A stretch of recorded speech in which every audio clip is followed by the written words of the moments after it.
October 11th, 1996, interview with Nathan Artenstein, tape 4. Well, the fact is, after that, after meeting the head, he asked me the story, and I told him. He said, that's true. You're getting it, but you know this is propaganda. I'll give you this document. I'll give you from the first one. We didn't get it, but sure we will get it. Until that time you have to work. But you're getting that, and you can go out to Revda, because Revda was formed a transport from the people itself, from the Polish citizens. They pay for the train, everything, to go to the warmer countries that you can.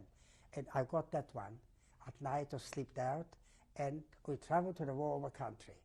We come to Middle Asia. That was the second biggest town in Middle Asia. After the capital city of the line was Tashkent, famous Tashkent. And that was called Chimkent. In that time, we was living in a collective farm. In the collective farm, we was living more than a year. But later on, we find out, I wouldn't like to tell the stories how I went in a jail, because it'll take too long. But what I want to say, while we've been in that collective farm, we've heard rumors that it is formed a Polish army. Before that, it was a big Polish army under the command of General Anders, very famous. But he was supported from the Polish government in exile in London. And because something went through badly between this government and Stalin, so the whole army was evacuated to Persia, the former Iran, the Polish army. And he took with him all the Polish officers. Soon as they left, it was two famous communists from Poland before the war. One was a woman, a writer, a left-wing writer.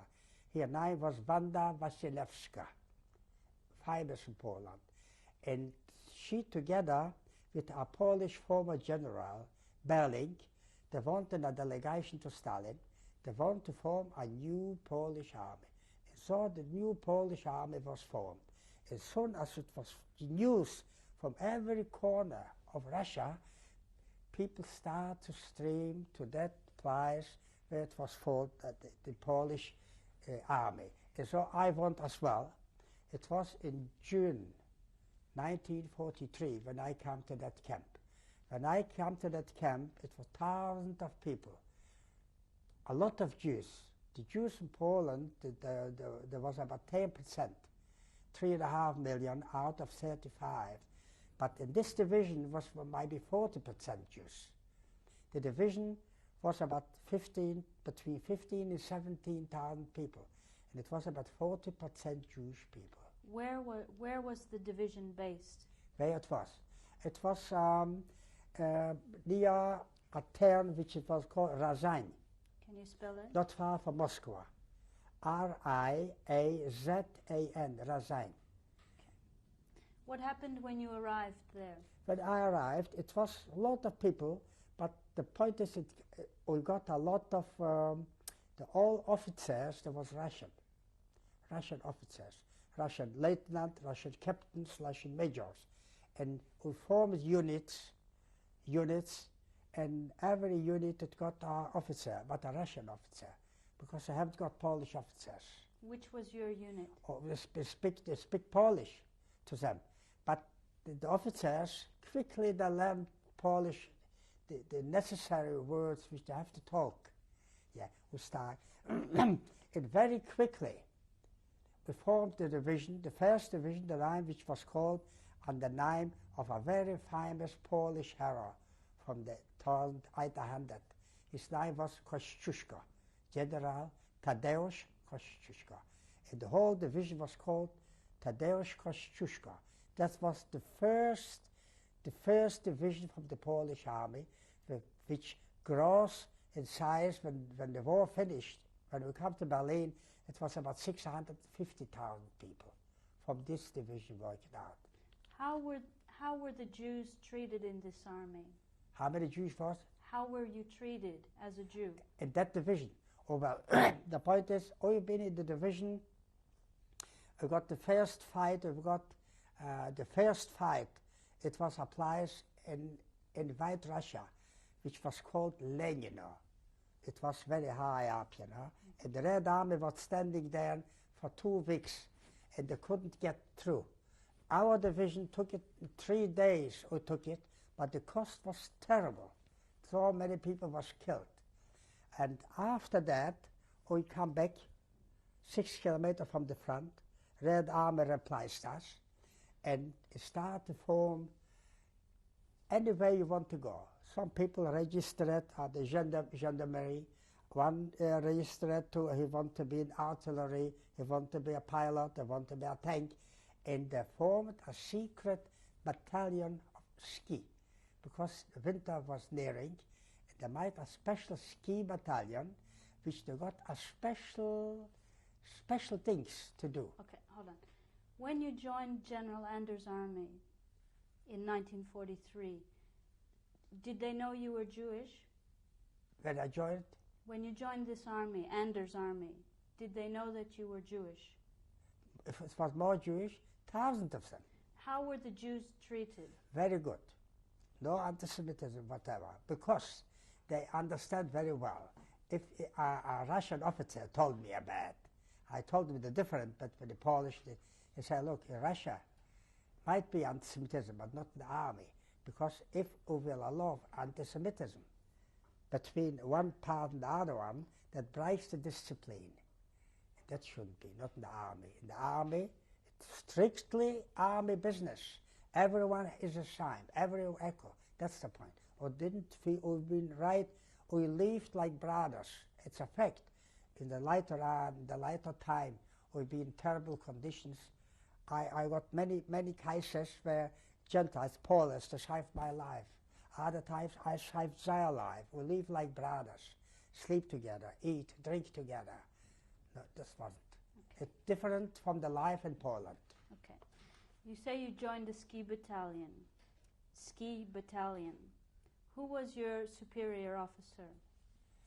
By what? Who was your superior for the ski battalion? This. Ski. Ski? The ski battalion, where we start as an ordinary soldier. I was put in a group, just a shooting group. It's called Strelocks. Especially, I got a Russian automat, a mechanical automat, a very light one, 4.5 kilo, with a round disc, about 61 bullets. We got it in a spare one here. All of us teach especially partisan warfare. That was our job. But in that ski battalion, I was 3 Jewish people out of 250. But the most part, there was young man that comes from the high country in Poland, from the mountain countries, which is called Zakopane. What were the names of the Jewish soldiers? They're named. One was the name, it's a fact, one was the name, my good friend. He was from the second biggest town in Poland. His name was Jonas Rudnicki. And I still remember he used to live in Lodz. Lodz is the second biggest town after Warsaw, after the capital city. Wolborska 38, Wolborska 38. That was one. The second one, it was a young Jewish boy. He was from Poland, from a big industrial town, Przemysl it's called. And he was 18-year-old. He went strictly for that because he found out that the Germans killed his family. He was a very well-off family because there was part owners from a coal mine. It's very big, you know, it's very rare in Poland. What was his name? I think his name was Gross. I remember Gross. Okay. Because the term was the name, I think, Bydgoszcz or something like that, you know. I don't remember it. And the other Jewish? All in all. That was alive. That was alive, and when the war finished, there was left alive. Okay. But the division, in the other part, not in the division, it was still left a few thousand Jewish people. Okay. Out of 6,000 or 7,000 Polish. Can you describe your training? We start training, well, like in a ski battalion. First of all, how to go to get on the skis, and then we put it on the heel side, bigger heels, jump, and then we have to travel between the forest trees to be fast and faster. See, but when we finished, every one of that battalion was a devil, a really devil. Was all young, strong, special selected devil. But I remember once, we've got an auction, a small scale. We traveled maybe 30 kilometers on the skis, mostly through forest countries. And we come to a stop. And then I was told we have to surround a village. And that village was maybe 100 Germans. And every few meters, every 10, 20 meters, they got a guard. Or every 50 meters, a guard at night. There was their job, there was a part of a special unit to flush out the partisans from the woods. Because they didn't dare to go too deep in the woods. They was frightened for the partisans. Our job was like a partisan, a diversion, like to make diversions behind the line, German lines. So to frighten off the Germans. So behind the lines, even, they are not sure if they're alive. So we come to a stop about 30 kilometers. We surrounded the whole district. What was the village called? The name of the village? Very hard to remember, very hard. But it was also not far from a big town in White Russia, which was called Smolensk. Smolensk. This Smolensk, the Germans was in that Smolensk months and months and months. Okay. As a fact, we surrounded that hamlet, and it was special selected young soldiers with knives to go behind, very quietly, behind the guards. He was special trained. He got me from the nose, he got me with the bayonet, killed them. He killed out 12 or 14 guards around that village. Once the guards was finished, we went quietly behind the windows, middle of the night. It was three people behind the window. One has got to knock out the window with his rifle. The other one throws a grenade in, and we hide behind. And the third one, he's ready. In case when the Germans start to run out, he finished them off. The fact is, we cleaned out the whole village. Not killed them. It was quietly, we vanished quietly, like nothing happened. The German command knows exactly, this is not a job for partisans. Partisans would dare to come. There's something new, they didn't know what it is. Where did you get your orders from? The orders, they come from the special, it's called a Stab. Stab is the command. The ski battalion has got a command, a Stab, a group. And that Stab, they're getting the orders to radio. Not radio, at that time we haven't got radio. We got telephone, but this was telegraph, a special telegraph, knocked out, Morse code. From where was the message coming? That goes to the nearest big town, where a big concentration of the Russian army.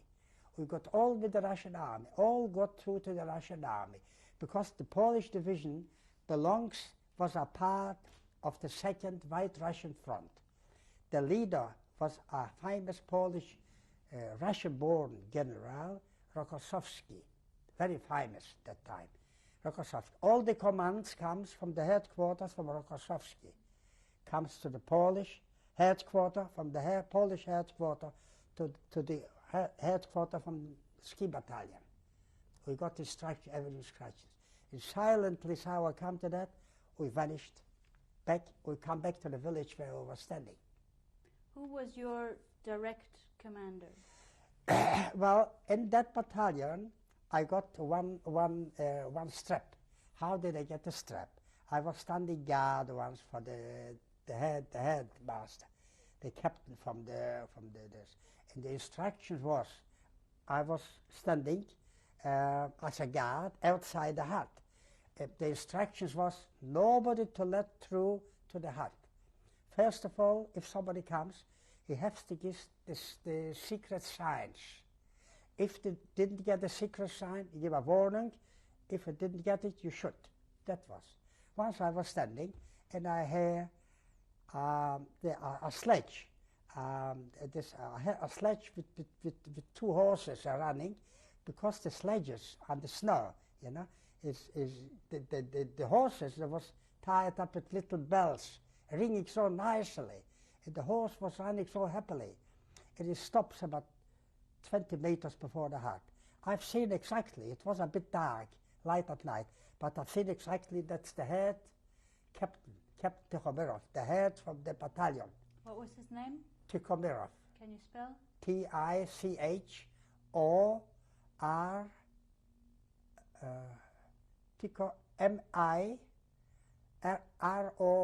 Tikhomirov, Captain Tikhomirov. And he stops. He went out, and the leader was feared. Was feared the horse. He was behind him, and he comes in. And I say Russian, "Halt, kto idiot? Who's coming?" And he might get on, and he starts swearing at me. Yup, for him, I just say, "Didn't you know you commander?" I say, "Stop, I shoot." I remember it, the instruction. I say, "I'll teach you a lesson." He told me this sign, get through. And quickly I went inside, that's all. I changed the guard, I was shy. Every morning in the morning, we might at a parade, it was an inspection. The head from the captain, he's assistant, a lieutenant. And they are reading, you know, from the whole day, what it will be. This day, we go just learning, skiing, so the whole day's work in the army. So I was studying. Not once I had to call my name. Artenstein, wisdom, get out of the line. I have to go out three lines forward. I salute. Artenstein, salute. He read this. Because of first class, he's a first class guard. What the guard is say, he didn't let through without the sign for the commander. He get a strap, first strap. First step is nothing, but it's something.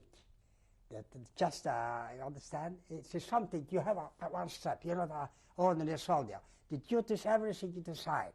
And thanks of that strap, a few weeks later, I was sent in a school. The TAC took me out from the battalion, sent for 2 weeks to get a corporal, thanks to that one. Still in that battalion, you know. Okay. Did you have any trouble in your division with people? Any people deserting? Any soldiers who deserted the army? No. I was living happily. That story goes on normally, you know, stealing of each other, stealing from the farmers, bread, potatoes. This is a story. It's not important, you know. But the fact is, and then we got later on, we got the side battalion, we got a big auction, which resulted in we got a personnel. The whole battalion, the whole unit, has got a personnel document from Stalin that is very grateful for making such a beautiful action, killing so many Germans, because this has got a psychological effect. Because this was deep in the forest, about 60 kilometers deep inside, and about 40 kilometers from the big towns Sverdlovsk, where the Germans was. They got in the forest, they built a secret highway to get the transport, ammunition, everything in a secret to the forest, to Smolensk. Nobody ever know about that forest. But our army find out about that forest, the whole story. And there was working out a plan, or make an ambush one day. We'll be standing very high up on both sides, and when the column comes, we just destroy it. It comes a signal, we open it fire, the whole column, might be 100, 120 trucks. with ammunition, with soldiers, that was completely destroyed. You understand? That was a real, this always will remember this. Did you have any contact with partisans in the forest? With the partisans in the forest? Did you have any contact? Contact? Yes. With the people? The partisans? No, that's a fact. One of my best friends, I remember, he was also a lieutenant, also a sergeant at 3 straps. He was also recommended with the Her's Cross, and he himself saved my life. Just to save my life. How I saved my life? We was lying just in the front garden somewhere, and then it was this Ukrainian bandits, you know, that was helping the Germans, and they start shooting just from nowhere. It was only me over in the village, and they couldn't do much about it. But they start shooting home, and I was just walking with that man. His name Václav was his name. And I fell down. And as soon as I fell down, I feel he got me by the hand. He just pulled me so fast away, and a bullet went through the head. The Polish uniform, the army uniform, is 4 corners. 4 corners, here 2 corners, here 2 corners, square on top. And the bullet went through just right here. If it didn't pull back, the bullet would go right through. I would be killed instantly. I remember it. That's what I remember it. He was my best friend. And he was a famous man, but what? His parents was living in a big forest. It's called the Puszcza, big forest, which borders with Latvia, Poland, end of the Poland. And in that forest, a year before the outbreak of the war, Goering, the famous Goering, Hitler's right hand, comes to Poland when it was very good time with Poland. He comes for hunting in that place. And the whole group of the Goering, with the whole group, it come maybe 20, 40 people, they were staying in the hut of my friend's place. But later on, I started to get in touch with them, to the Red Cross. I couldn't get in touch with them. Okay. The ski battalion, what did they do after the snow was melted? That's the point. Well, start spring. The snow started to melt. And What year? That was 1943, of course. Beginning 1943.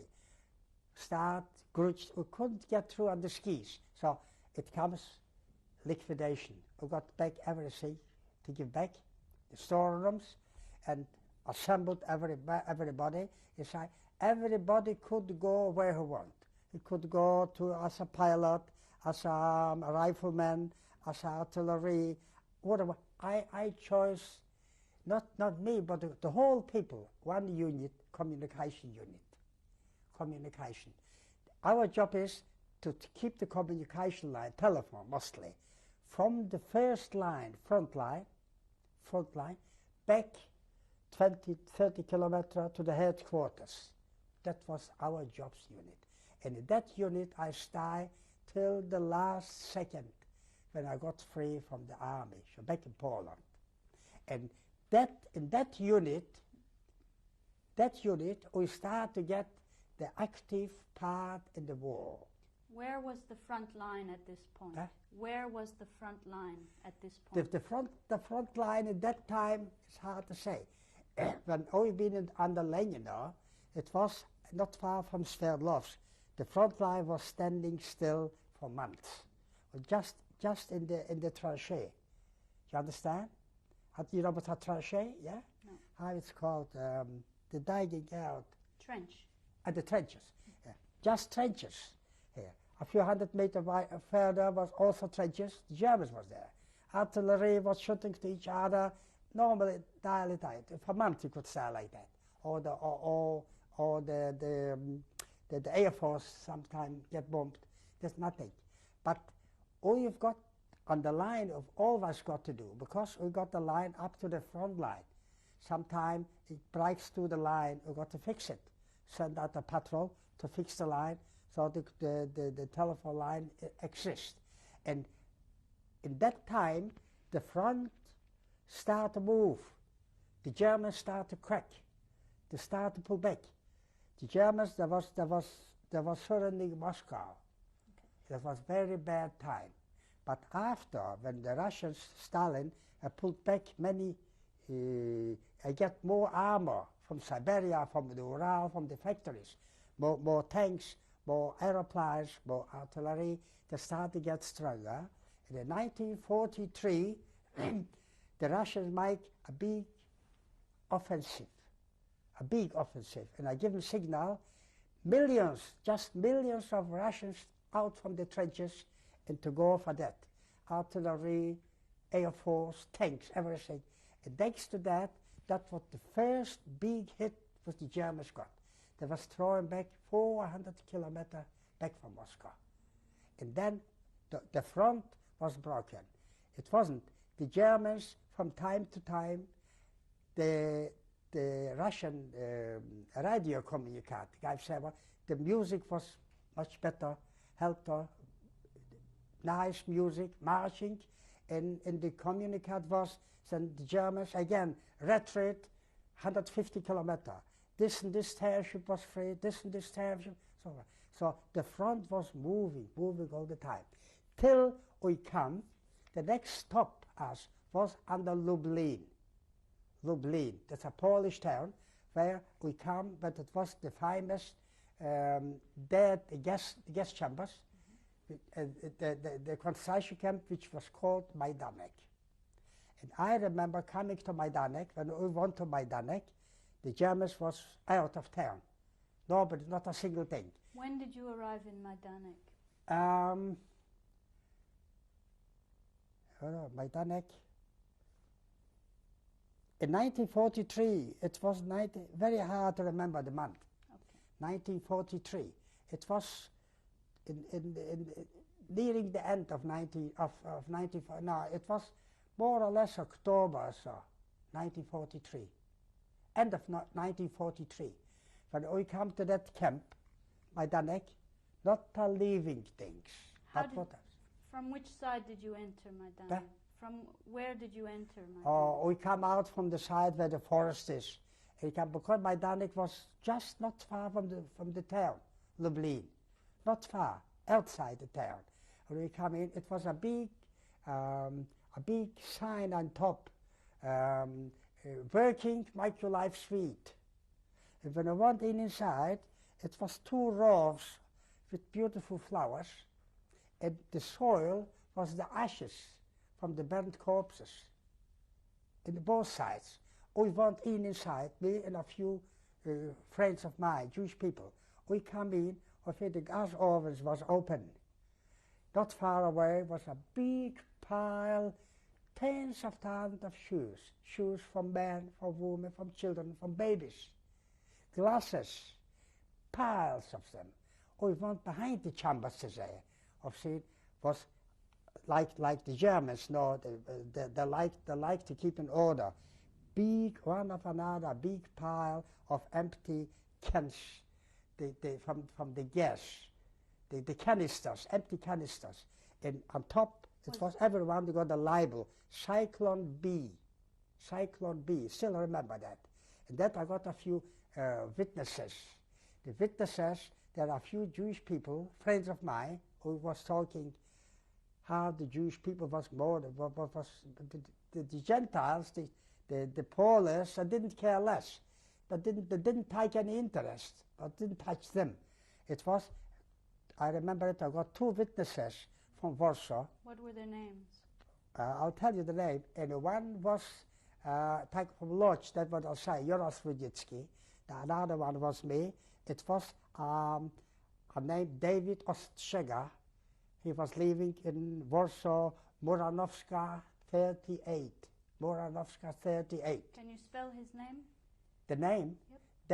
David Ostrzega. Ostrzega. Ostrzega. Ostrzega. Okay. We'll stop here. Yeah.